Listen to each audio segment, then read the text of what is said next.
এবার 2026-এর নির্বাচনে আমাদের তরুণ সমাজ, বাংলাদেশের সকল তরুণ তথা আমাদের শেরপুর সদরের তরুণরাও ভোট দেওয়ার জন্য মুখিয়ে আছে। কারণ তারা দীর্ঘদিন ভোট দিতে পারেনি। যারা নতুন ভোটার ছিল তারা তো পারেনি, কারণ তখন দিনের ভোট রাতে হয়ে গিয়েছিল। আর এবার তারা এই কারণে ভোট দিতে চায় কারণ তারা আসলেই বাংলাদেশকে চেঞ্জ করতে চায়। আমাদের জেনারেশন জেড অত্যন্ত স্মার্ট এবং তারা বুঝে যে এবার নির্বাচনটা অত্যন্ত গুরুত্বপূর্ণ তাদের ভবিষ্যতের জন্য, তাদের ভাগ্যের জন্য। তারা যদি সত্যি উন্নয়ন চায়, সত্যি আমাদের শেরপুরকে একটি সুন্দর মডেল শহরে পরিণত করতে চায়, তাহলে তরুণরা বুঝে যে এখানে আমাদের ধানের শীষের প্রতীকের জনপ্রিয়তা কত বেশি। সুতরাং আমাদের তরুণরা শুধু ভোট দিতে আগ্রহী না, তারা ধানের শীষের প্রতীকের পক্ষে ভোট দিতে আগ্রহী। আর যদি তরুণরা সত্যি তাদের উন্নয়ন চায়, তাহলে আমি বিশ্বাস করি যে ধানের শীষের প্রতীকে শেরপুর সদর 1 আসন থেকে জিতবে ইনশাল্লাহ।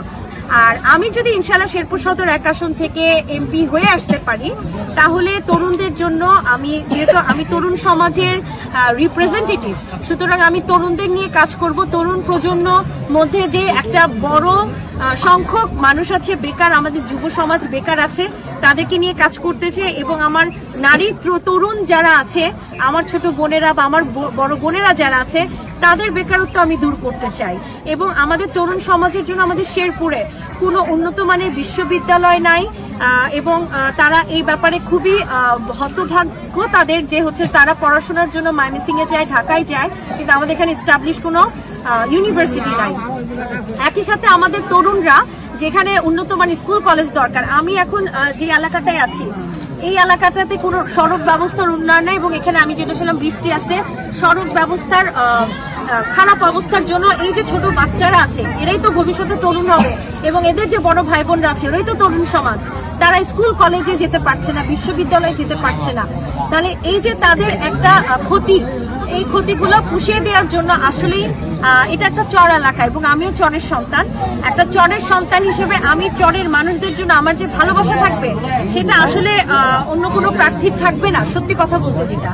তো আমার এখানে প্রচুর তরুণ সমাজের সাথে দেখা যাচ্ছে, এখানে আমার আত্মীয় স্বজন আছে, আমার মা খালা চাচিরা আছে, তাদের সকলের চোখে মুখে আমি দেখতে পাচ্ছি ধানের শীষের প্রতি যে জনপ্রিয়তা। এবার ইনশাল্লাহ যে বাম্পার ফলন হয় না, কৃষকরা বাম্পার ফলন করে, একইভাবে ধানের শীষের প্রতীকের শেরপুর সদর 1 আসনে বাম্পার ফলন হবে। এবং ইনশাল্লাহ ময়মনসিংহ বিভাগের মধ্যে যদি একটা আসন সর্বোচ্চ ভোট পেয়ে জাতীয় সংসদে যায়, সেটা হবে শেরপুর সদর 1 আসন ইনশাল্লাহ। এখানে আপনারা যারা ভোটার না, আপনারা তরুণের কথা বলছেন, যারা ভোটার নেই, যে আমার ছোট ভাই বোনরা, এদের মুখে মুখে ধানের শীষ, ওদেরকে জিজ্ঞেস করে দেখেন প্রত্যেকটা ধানের শীষের পক্ষে। ওরা, আমি যখন রাস্তায় হাঁটি ওরা চিৎকার করে ধানের শীষ নিয়ে। তাহলে এই এলাকাটা খুবই উর্বর, শুধুমাত্র সঠিক এবং নিরপেক্ষভাবে যদি ভোটটা হয়, দিনের ভোট যদি দিনে হয়, আমরা ইনশাল্লাহ বিজয়ী হয়ে আসবো। তরুণ সমাজের জন্য আসবো, এবং তরুণ সমাজের জন্য আমাদের শেরপুর রেল লাইন, বিশ্ববিদ্যালয়, হাসপাতাল, মেডিকেল কলেজ কিচ্ছু নাই। একজন চিকিৎসক হিসেবে আমি এখানে হেলথ সেক্টরের উন্নয়ন করব, এবং এই হেলথ সেক্টরগুলোতে চাকরি কিন্তু আমাদের তরুণরাই পাবে। রেল লাইন যখন আমি আনবো, তখন এই রেল লাইনের চাকরি কিন্তু আমাদের তরুণরাই পাবে। আমাদের তরুণ থেকে ডাক্তার, ইঞ্জিনিয়ার, উকিল, সাংবাদিক, সব ধরনের পেশাজীবী উঠে আসবে, এবং এরাই এই সেক্টরগুলোকে ইনশাল্লাহ ভবিষ্যতে চালাবে। হয়তো আমি একদিন শেরপুর সদর 1 আসনে থাকবো না, আমি একদিন মরে যাব, কিন্তু এই যে ছোট বাচ্চাগুলা আজীবন তারা মনে রাখবে ধানের শীষের প্রতীকের জনপ্রিয়তা কি জিনিস, এবং তারা প্রিয়াঙ্কা আপাকে এক নামে মনে রাখবে।